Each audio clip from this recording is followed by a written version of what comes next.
నమస్కారం, welcome to I dream. ధర్మ మార్గం విత్ విజిత కార్యక్రమానికి స్వాగతం.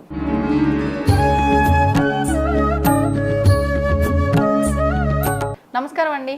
అఖండ ఐశ్వర్యవతి భవ. ఈ మధ్యకాలంలో ఈ శాపాల గురించి ఎక్కువగా నమ్ముతూ ఉన్నారు చాలామంది. ఇప్పుడు ఈ స్త్రీ శాపం అనేది ఖచ్చితంగా ఉంది, ఈ స్త్రీ శాపం తగులుతుంది అంటారు. అంటే మనం వేరే ఏది చేసినా కొన్ని విషయాల ద్వారా మనం పరిహారం చేసుకొని బయటపడవచ్చేమో, కానీ స్త్రీ శాపం మాత్రం జన్మ జన్మలకు వెంటాడుతుంది అనే ఒక విషయాన్ని ఎక్కువగా నమ్ముతున్నాము, వింటూ ఉన్నాము. అసలు ఏంటి ఈ స్త్రీ శాపం ఎందుకు వస్తుంది, నిజంగా దీని నుంచి మనం బయటపడలేమా, దాని గురించి వివరణ ఇవ్వండి. ఇక్కడ మళ్ళీ కాంట్రవర్సీ సమాధానం ఒకటి ఏంటంటే, నథింగ్ బట్ మన వేద ధర్మాలకి వేద సూత్రాలకి ఒక రకమైనటువంటి కాన్స్టిట్యూషన్ అనేది భౌతికమైనటువంటి, అంటే 1948 తర్వాత వచ్చినటువంటి మనకి కాన్స్టిట్యూషన్ అనేది రాజ్యాంగం ఎలా ఉందో, వేద ధర్మానికి మనుస్మృతి అనేటువంటి కాన్స్టిట్యూషన్ మనకు ఉంది. ఇప్పుడు దాంట్లో కాంట్రవర్సీ చూసావా, మనుస్మృతి తప్పు అని చెప్తున్నారు. మనుస్మృతి ఎప్పుడు తప్పు చెప్పదు, ఇది 100% గుర్తుపెట్టుకోండి. మీరు ఉన్నతమైనటువంటి గ్రంథం తీయండి, ఇప్పటి ప్రక్షిప్తాలైనటువంటి, ప్రక్షిప్తం అంటే అమెండమెంట్స్, దాంట్లో కొన్ని జొప్పించి చెప్పినవి కాదు. ప్రథమమైనటువంటి మనుస్మృతి గ్రంథంలో అక్కడ దాంట్లో చెప్పబడింది. ఎత్ర అంటే శ్లోకం అనేది పూర్తిగా రాకపోతే మళ్ళీ ఇబ్బంది కాబట్టి, ఎత్ర నార్యస్తు పూజ్యంతే రమంతే తత్ర దేవతా యతైతాస్తు న పూజ్యంతే సర్వశాస్త్ర ఫలా క్రియా. అంటే ఎక్కడైతే స్త్రీలు గౌరవించబడతారో అక్కడ దేవతలందరూ కూడా కొలువై ఉంటారు. ఇది స్పష్టంగా చెప్పబడింది. ఎక్కడైతే వారు అవమానించబడతారో అక్కడ చేసే పూజలు కానీ పనులు కానీ నిష్ఫలం కలుగుతుంది, తత్రమే వెంటనే జరుగుతుంది అది. అందుకే శ్లోకాన్ని మళ్ళీ నేను అందరికీ ఫస్ట్ శ్లోకం తెలుసు, ఫస్ట్ పాదం, ఎత్ర నార్యంతు పూజ్యంతే రమంతే తత్ర దేవత, అందరికి వచ్చే విషయం. మరి కింద ఒక లైన్ ఉంటుంది, అది చదివారు ఎవరు కూడా. యతైతాస్తు న పూజ్యంతే సర్వసత్రా ఫలా క్రియా.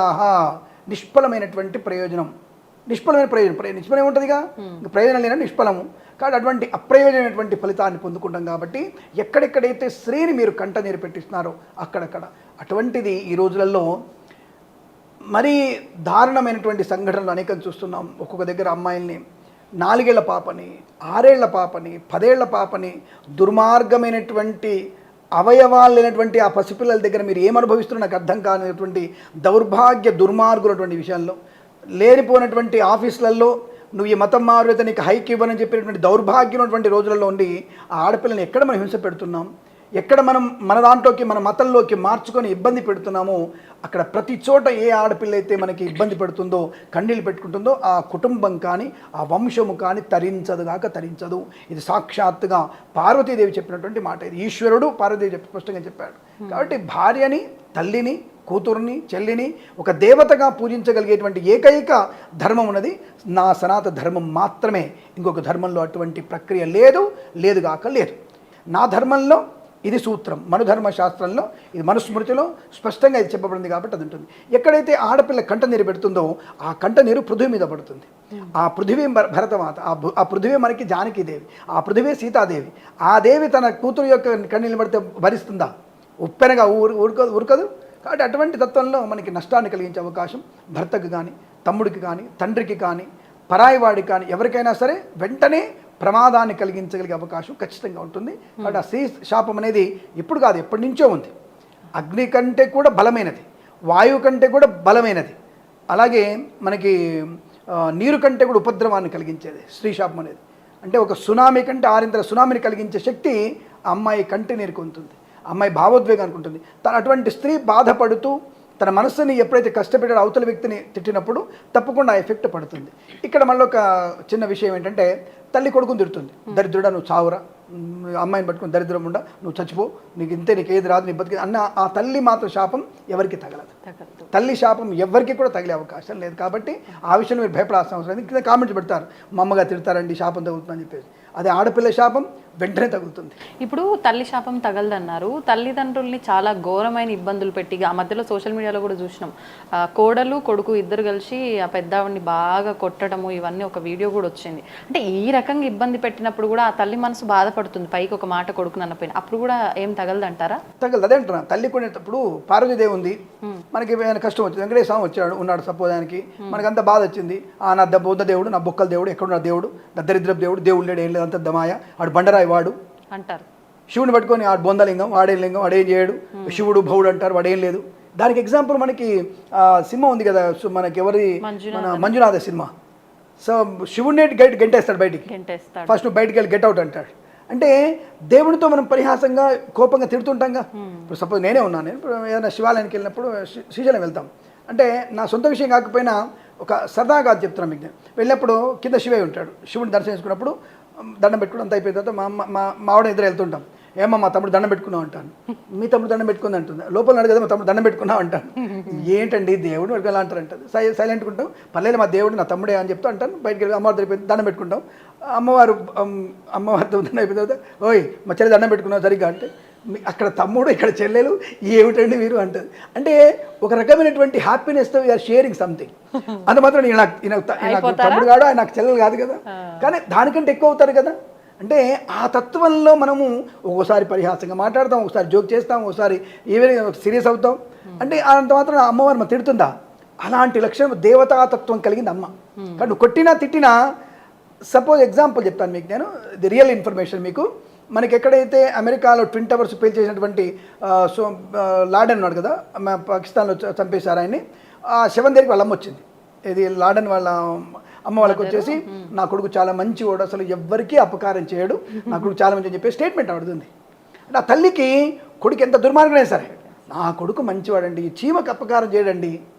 అలాగే ఆ తల్లి బాధపడి తిట్టినా సరే ఆ అమ్మ దగ్గరికి వెళ్ళి ఆ తల్లి ముందర ఇంత బాధపడి తల్లి ముందరికి వెళ్ళి ఆ పిల్లాడిని ఒకసారి కొట్టడమో లేదా కర్ర కొట్టండి, నువ్వు ఓడి కొట్టడానికి నా కొడుకుని కొడతావు నువ్వు అంటే అది పాశం. అది పాశం, తన పేగు కదా, డిఎన్ఏ కంటే గొప్పది అది. నువ్వు టెస్ట్ చేసిన డిఎన్ఏ అది అంతకు మించినటువంటిది అది. కానీ ఆ పేగు బంధానికి ఉన్నటువంటి వీళ్ళు ఇంకెవరికి ఉండదు.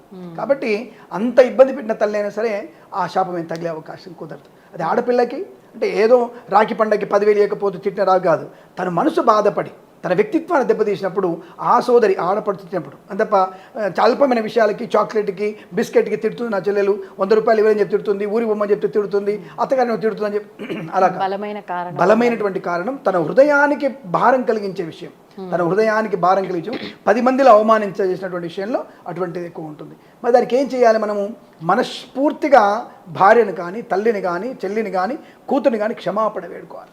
ఆ క్షమాపణ వేడుకున్న మరుక్షణమే మీకు ఈ పాపం తగ్గిపోతుంది, ఖచ్చితంగా తగ్గుతుంది. ఎందుకంటే స్త్రీకి అటువంటి ఫలితం ఉంది. ఆ స్త్రీ పర్లేదు ఏం కాదులే సరే అంటే చాలు. దేవత అని చెప్తున్నాం కదా, ఆ దేవతాసుడు ఆడపిల్ల కాబట్టి ఏ ఆడపిల్లకైనా మాతృస్వరూపం ఉంటుంది అమ్మాయికి. ఏ ఆడపిల్ల చూడు, నీ కూతురు నువ్వేమంటావు? మా అమ్మ అంటావు. మీ ఆయన ఏమంటాడు? ఆయన అమ్మ అంటాడు. మీ నాన్నగారు వచ్చి ఏమంటాడు? మా అమ్మనే. మీ మామగారు వచ్చి మా అమ్మనే, మా అమ్మ. అంటే ప్రతి ఒక్కళ్ళు ఆడపిల్లలు అమ్మని చూసుకుంటున్నారు. అంటే ఇది తత్వం. ఈ తత్వం వల్ల ఆడపిల్ల శాపం ఎక్కువసేపు ఉండదు, క్షమాపణ వరకు. అడగకపోతే మాత్రం ప్రళయాన్ని సృష్టిస్తుంది. ఆ వేగము కానీ ఆ గాలి కానీ ఆ కొన్ని వాతావరణం కానీ ప్రమాదాన్ని కలిగిస్తుంది. కాబట్టి క్షమాపణ అడగడమే ముఖ్యమైనటువంటి తప్ప దానికి పూజలు పునస్కారం ఏం లేవు. మనస్ఫూర్తిగా క్షమాపణ కోరుకోవడం, ఆవిడ కోసం ఏదైనా త్యాగం చేయడం, ఏదైనా బంధాన్ని పెంచుకునే ప్రయత్నం చేయడం, ఆ కోపాన్ని తగ్గించుకునే ప్రయత్నం చేయడం, ద ఎమోషనల్ అటాచ్మెంట్ పెంచుకోవాలి. ఇప్పుడు ఈ స్త్రీ శాపం ఉంది అని అంటే ఆ వ్యక్తికి ఎటువంటి ఇబ్బందులు కలుగుతాయి? ఒకటి ఆర్థికంగా ఫస్ట్ ఆర్థికంగా నష్టపోతాడు. సెకండ్ ఎఫెక్ట్ పడేది అనారోగ్యాన్ని పాడవుతాడు. ఫస్ట్ ఆర్థికంగా దెబ్బ పడుతుంది. ప్రతి వ్యక్తికి స్త్రీ శాపం వల్ల ఆర్థిక నష్టం కలుగుతుంది. రెండవది ఆటోమేటిక్గా మనకి అనారోగ్యాన్ని కలిగిస్తుంటుంది. సో దీనివల్ల ఒంటరివాడైపోతాడు. అంటే బంధాలకి ఇవన్నిటికి విడిపోయి ఒంటరివాడైపోయి ప్రమాదంలో పడే అవకాశం. అంటే ఒక ఇన్ఫీరియారిటీ కాంప్లెక్స్, ఆత్మన్యూనతా భావం పొందుకొని నాకెవరూ లేరు, నేను ఒంటరిని భావనతో కుంగి కుషించిపోయేటువంటి తత్వం ఉంటుంది. కాబట్టి స్త్రీశాపం తొందరగా తగ్గిపోతుంది. అందుకే ఎవరితో మీరు ఎవరిని ఇబ్బంది పెట్టారో వారిని ప్రతిరోజు క్షమాపణ అడగడమే ముఖ్యం. ఇంకోటి ఇప్పుడు మీరు ఇందాక ఒక బలమైన కారణం వల్ల అమ్మాయి బాధపడితే అది స్త్రీ శాపంగా మారుతుంది అన్నారు.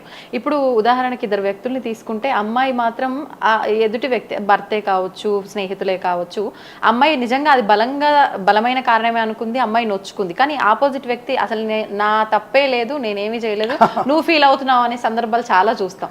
మరి ఇక్కడ అసలు నిజంగా ఆ శాపం అనేది క్రియేట్ అవుతుంది. గుర్తుపెట్టుకోండి, అంతర్ముఖంగా ఉంటుంది వాళ్ళకి. ఒకటి వీడు తిట్టాడా లేదా, ఎవరు తిట్టాడు, ఇంత తప్పు చేసే విషయం అంతర్ముఖం ఉంటుందిగా, అది చెప్తుంది. అదే శాపం అంటే. శాపం బయటికి కనపడేటువంటి శాపం చూస్తున్నాడు, అది శాపమా ఆయన చూడక్కర్లా, వీడికి తెలుసు లోపల, కానీ వీడు ఒప్పుకోడు. అది బయటి ప్రపంచం, అంతర్ముఖం. అందుకని అంతర్ముఖం నీకు తెలుసు కదా, నువ్వేమిటో నీకు తెలుసు కదా, అద్దం లోపలే ఉంది కదా నీకు. అది ఈ భావోద్వేగాలే. అంటే డెన్సిటీ ఆఫ్ ఎమోషనల్ ఆడపిల్లకి ఎక్కువ. డెన్సిటీ ఆఫ్ ఎమోషన్ అంటారు. మగోడి కంటే కూడా ఆడపిల్లకి ఎమోషన్స్ ఎక్కువ. ఒక ప్రేమన అయినా సరే, ఒక తత్వం అయినా సరే ఎమోషన్ ఎక్కువగా ఉంటుంది. కాబట్టి ఆ ఎమోషనల్ని చుట్టుముట్టేటువంటి వాతావరణాన్ని చెడగొట్టడం కానీ పాజిటివ్గా మార్చే శక్తి ఆడపిల్ల భావోద్వేగానికి ఎక్కువగా ఉంటుంది. కాబట్టి ఆడపిల్ల ప్రధానమైనటువంటి మనకి దేవతగా మనం చూడడానికి కారణం. అందుకే ఎక్కడ ఆడపిల్ల పూజించబడుతుందో అక్కడ దేవతలందరూ ఉంటారని చెప్పడానికి కారణం అదే.